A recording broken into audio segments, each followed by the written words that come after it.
오늘은 야고보서 5장 7절과 8절의 말씀을 가지고 귀한 열매라는 제목으로 말씀을 드립니다. 지금은 계절상 가을인데 가을은 열매를 거두는 결실의 계절이죠. 농부가 봄에 씨를 뿌리고 여름 내내 가꾸어서 가을에는 열매를 거두는 시기입니다. 오늘 본문에 보면 그리스도인들이 맺어야 할 열매가 있다고 가르쳐요. 그 열매를 어떻게 표현했느냐 한번 보도록 합니다. 7절의 말씀. 그러므로 형제들아 주의 강림하시기까지 길이 참으라. 보란 농부가 땅에서 나는 귀한 열매를 바라고 길이 참아. 가을에는 모든 나무들이 열매를 맺어야 하는데 그리스도인들도 맺어야 할 열매가 있다는 거예요. 어떤 열매냐 하면 귀한 열매라고 했어요. 귀한 열매. 우리 그리스도인들은 주님 강림하시기 전에 귀한 열매를 맺어야 한다. 시기까지 가르쳐 줬습니다. 모든 나무는 가을에 열매를 맺어야 하듯이 우리 그리스도인들도 주님이 다시 오시기 전까지 귀한 열매를 맺어야 한다. 7절에도 그러므로 형제들아 주의 강림하시기까지, 주님 강림하시기 전에 우리는 귀한 열매를 맺어야 합니다. 베드로후서 1장 8절의 말씀을 봅시다. 열매는 어떻게 맺는 것인지 열매에 대한 이해를 하십시다.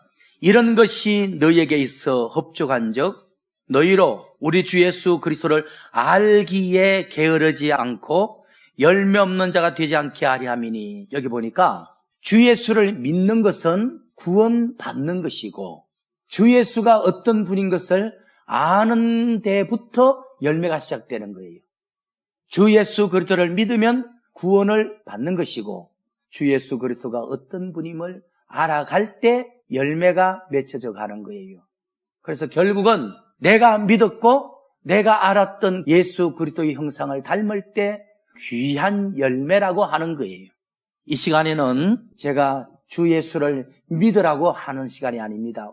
주 예수를 믿음으로 구원받은 자들이니까 주 예수가 어떤 분인지 그분의 뜻은 무엇인지 알려드린 시간이니까 이제는 열매가 시작되는 시간이에요. 여러분들이 집으로 돌아가셔서 삶 속에서 내가 믿었던 예수, 내가 배웠던 그리스도를 닮아갈 때, 예수 그리스도의 인격이 내 속에 이루어질 때 귀한 열매라고 하는 것입니다. 믿기만 하는 것은 열매가 아니에요. 이제 싹이 난 거죠. 예수 그리스도를 아는 상태가 꽃의 단계를 넘어서서 열매가 시작되는 거죠. 그래서 내 생활 속에서 주님의 모습을 닮아갈 때 귀한 열매를 맺었다고 표현하는 것입니다. 사도행전 16장 31절을 가봅니다. 주 예수를 믿는 것과 주 예수에 대해서 아는 것과 주 예수를 닮은 것과 어떤 차등이 있는지 봅니다. 사도행전 16장 31절의 말씀 보니까 가로되 주 예수를 믿으라. 믿으면 너와 너의 집이 구원을 얻으리라. 주 예수를 믿으면 구원을 얻는다고 했어요. 열매를 맺는다는 말을 하질 않았어. 주 예수를 믿으면 구원을 얻고 주 예수를 알아갈 때 열매가 시작되고 주 예수의 삶을 살아갈 때 귀한 열매라고 하는 것입니다. 요한복음 15장 1절을 보겠습니다. 내가 참 포도나무요 내 아버지는 농부라. 물은 내게서 열매를 맺지 아니하는 성도는 아버지께서 제거해 버리시나니. 여기 보니까 우리 하나님은 열매 맺지 않는 사람을 싫어하신대. 우리 하나님은 여러분들의 영혼을 구원하는 신령한 농부신데 여러분들은 신령한 나무입니다. 근데 여러분들의 나무가 귀한 열매를 맺지 아니하면, 즉 예수 그리스도를 알아가고 닮아가지 아니하면 제거해버린다는 거예요. 싫어한다는 거야. 미워한다는 거야. 속아내버린다는 거야. 여러분들, 열매는 예수를 믿는 게 아닙니다. 예수님을 알아갈 때 시작되는 것이고 예수님의 삶을 살 때 귀한 열매라고 말하는 거예요. 그리고 요한복음 15장 8절의 말씀 봅시다. 너희가 열매를 많이 맺으면 아버지가 영광을 받을 것이고 너희가 주님의 제자가 되리라. 1절 2절에는 신령한 농부 되신 하나님께서 열매 맺지 못하는 성도를 제거해버린대. 8절의 말씀에는 반대로 열매 맺는 성도들의 영광을 받고 계신데요. 오늘 본문에 돌아갑니다. 크게 첫 번째, 하나님은 신령한 농부이십니다. 야고보서 5장 7절의 말씀 보죠. 그러므로 형제들아, 주님 강림하시기까지 길이 참으라. 보라, 농부가 땅에서 나는 귀한 열매를 바라고 길이 참는다. 보라, 농부가 귀한 열매를 맺기를 바란다 라고 말씀했는데, 우리 하나님은 사람의 영혼을 구원하고 사람의 인격을 변화시키는, 즉 신령한 농사를 지으시는 신령한 농부가 되십니다.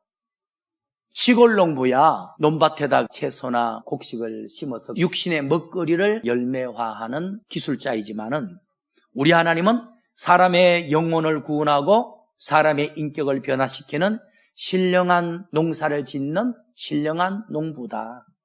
신령한 농부 되시는 하나님께서는 오늘 당신의 백성들이 부자 되는데 목적을 두고 있질 않아요. 만사형통 부귀영화 누리는데 목적을 두고 있질 않아요. 신령한 농부 되시는 우리 하나님의 목적은 여러분들이 옛사람의 모습을 벗어버리고 새 사람으로 거듭나서 예수 그리스도의 형상이라는 귀한 열매 맺기를 기다리는 겁니다. 귀한 열매를 맺게 하는 농부이십니다. 아까 요한복음 15장 1절에서 우리 하나님은 신령한 농부라 그랬죠. 마태복음 21장 33절을 봅니다. 다시 한 비유를 들으라. 한 집 주인이, 하나님이죠, 포도원을 만들고, 포도원을 만들었으니까 농부시죠. 포도원은 교회를 말합니다. 예수님이 이 땅에 오셔서 교회라는 포도원을 만들고 가셨어. 산울로 두르고, 이 말은 천사를 통해서 교회를 지키도록 하시고, 접자는 구유를 파고, 접잔다는 것은 우유를 낸다 그러잖아요. 성도들에게 신령한 말씀을 먹이는 곳으로 하나님이 택하시고, 망대를 짓고 농부들에게 세를 주고, 예수님이 타옥에 갔다는 것은 부활성천에서 천국에 가셨다는 말입니다. 예수님이 부활성천의 타국에 천국에 가시면서 내가 돌아올 때까지 사도들아, 목사들아, 너희에게 농부의 권한을 주노니, 목회를 하는데 목회가 뭐냐? 구약적으로 말하면 어린 양을 인도하는 목자 역할이야. 신약 시대로 목회가 뭐냐 하면 성도를 귀한 열매 맺게 하는, 예수 형상 이루게 하는 너희들은 농부야. 그래서 성도들에게 열심히 농사를 지어서 첫째 예수를 믿게 하고, 두 번째 예수를 알게 하고, 세 번째 예수를 닮아서 예수의 삶을 살게 신령한 열매를 맺게 하거라. 내가 다시 재림하면 열매 맺게 한 만큼 내가 갚아주마. 천국에서 재림하는 것은 열매 거두러 오는 거야. 주님은 열매 거두러 오는 것이지 예수를 믿기만 하는 쭉정이를 거두러 오는 게 아니에요. 그래서 타옥에 갔더니 열매가 맺는 때가 가까우며, 종말 시대가 영적으로 가을이거든요. 지금은 열매 맺을 때입니다. 열매 맺는 때가 가까우며 그 열매를 거두려고 자기 종들과 함께 이 세상에 강림하며, 그래서 주의 종을 잡아다가 성도들을 열매 되지 못하게 한 목회자는 때리고 엄벌한다, 지옥 보낸다는 말이죠. 그리고 열매만 가지고 천국 곳간에 넣는다. 저는 열매를 만들어야 하고 여러분들은 열매가 되셔야 돼. 재림주는 열매를 거두러 오시는 거예요. 오늘 본문에 돌아갑니다. 그게 두 번째는, 그리스도인은 귀한 열매를 맺어야 합니다. 예수 믿는 그리스도인들은 귀한 열매를 맺어야 합니다. 야고보서 5장 7절의 말씀 봅시다. 그러므로 형제들아, 주님 강림하시기까지 길이 참으라. 보라, 농부가, 우리 하나님께서 땅에서 나는 귀한 열매를 바라고 그랬어요. 성도들이 맺어야 할 열매는 귀한 열매예요. 목회도 영혼 농사 짓는 겁니다. 시골 농부는 육신의 먹거리 농사를 짓지만은, 목회자는 여러분들의 영혼을 구원하는, 여러분들의 인격을 변화시키는 귀한 열매 만드는 농부예요. 저도 농부예요, 농부. 그런데 성도가 맺어야 될 열매는 귀한 열매다. 그러면 여기서 열매 중에서 귀한 열매, 이것만 풀면 귀한 열매가 뭐고 우리가 맺어야 될 열매가 뭔가 풀려요. 이사야 28장 16절을 가보겠습니다. 그러므로 주 여호와께서 가라사대 보라 내가 한 돌을, 돌 그러면 반석이잖아요. 한 개의 돌이니까 예수 그리스도예요. 예수 그리스도가 반석이요 돌이에요. 한 돌을 시온에 두노니 교회에다가 세워놓으니 기초석을 삼았나니 돌, 반석, 기초석은 베드로서의 예수 그리스도라 그랬어. 그리고 시험한 돌이요 귀하고 견고한 기초돌이다. 귀한 돌, 예수 그리스도를 귀하다라고 말하는 거예요. 예수 그리스도는 귀한 돌, 귀한 열매, 그것을 믿는 자는 멸망을 받지 않게 되리라. 세상에 어느 누가 돌을 믿는 사람이 구원받습니까? 아니죠. 영적인 돌, 반석 되시는 예수 그리스도를 믿는 자는 구원받는다는 말이죠. 귀한 그러면 그리스도를 말하는 거예요. 귀한 열매 그러면 예수 그리스도를 닮는 것을 귀한 열매라 그래. 예수 그리스도의 형상, 인격, 체질을 귀한 열매라고 말하는 겁니다. 귀한 열매란 예수 그리스도를 말하고 그냥 보통 열매란 무엇을 말합니까? 에레미야 12장 2절을 봅시다. 주께서 그들을 심으심으로, 심었다 하는 것은 주 예수를 믿었다는 말이죠. 주 예수를 믿은 것은 구원받은 것인데 이제는 싹이 난 거야. 그들이 뿌리가 박히고 장성하여 열매를 맺었거늘, 여기 보니까요, 주 예수를 믿은 것은 이제 씨가 심어진 거고 열매는 장성한 것을 열매라 그래. 장성이 뭐죠? 예수님을 닮는 것을 말하죠. 예수님에 대해서 알고 예수님을 닮아 예수님의 삶을 살아가는 것을 열매라고 말하는, 예수님을 닮는 것, 예수님의 삶을 살아가는 것, 그게 귀한 열매야.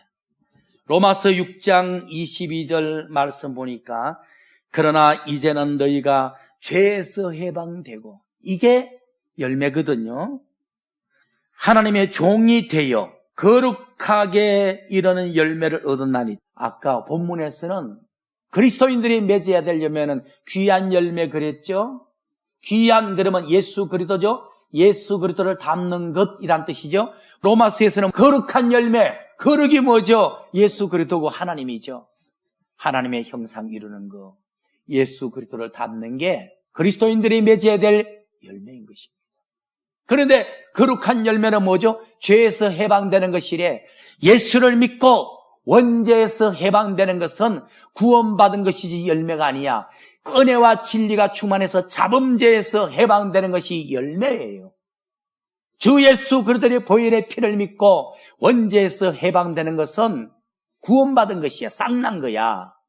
성령의 은혜와 말씀의 진리로 자범죄에서 해방된 것을 거룩한 열매다, 귀한 열매라고 말하는 거예요. 크게 세 번째, 이른 비와 늦은 비를 받아야 열매가 됩니다. 이른 비를 받고 늦은 비를 받아야 우리가 귀한 열매, 거룩한 열매, 즉 하나님의 형상, 예수 그리스도의 체질을 만들 수 있습니다.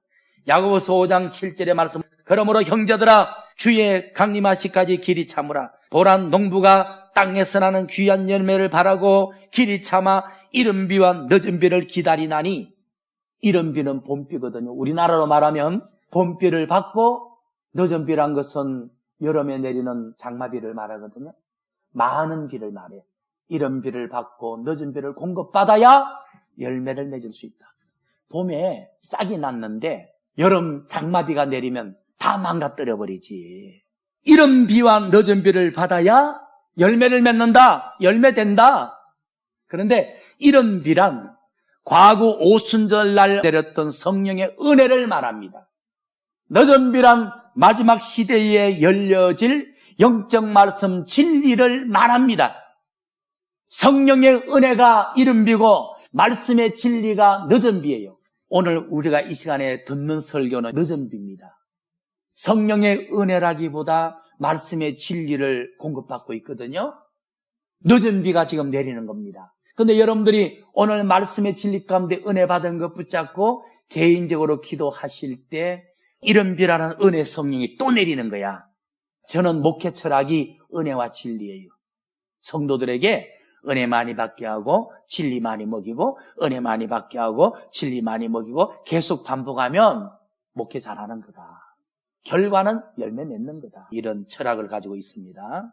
이렇게 세상 농사도 봄비라는 이른비와 늦은비라는 여름비가 필요하듯이 오늘 우리가 예수님의 형상이라는 귀한 열매를 맺으려면 성령의 은혜라는 이른비를 받고 말씀의 진리라는 늦은비를 무장해야 돼. 누가복음 6장 43절 말씀 봅시다. 못된 열매를 맺는 좋은 나무가 없고, 이 말은 좋은 나무가 좋은 열매를 맺지 나쁜 열매를 맺는 법이 없듯이 이런 뜻이죠. 또 좋은 열매를 맺는 못된 나무가 없느니라. 그러면 여러분들이 좋은 열매를 맺으려면 마음을 좋게 만들어야 돼. 귀한 열매를 맺으려면 마음에 귀한 것으로 채워야 돼. 그 말입니다. 44절.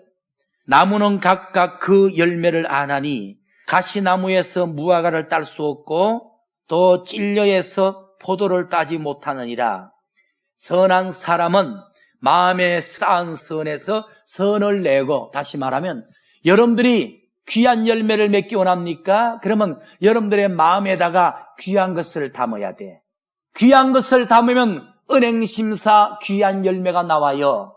귀한 게 뭐죠? 이른비와 늦은비, 즉 성령의 은혜와 말씀의 진리가 귀한 거예요.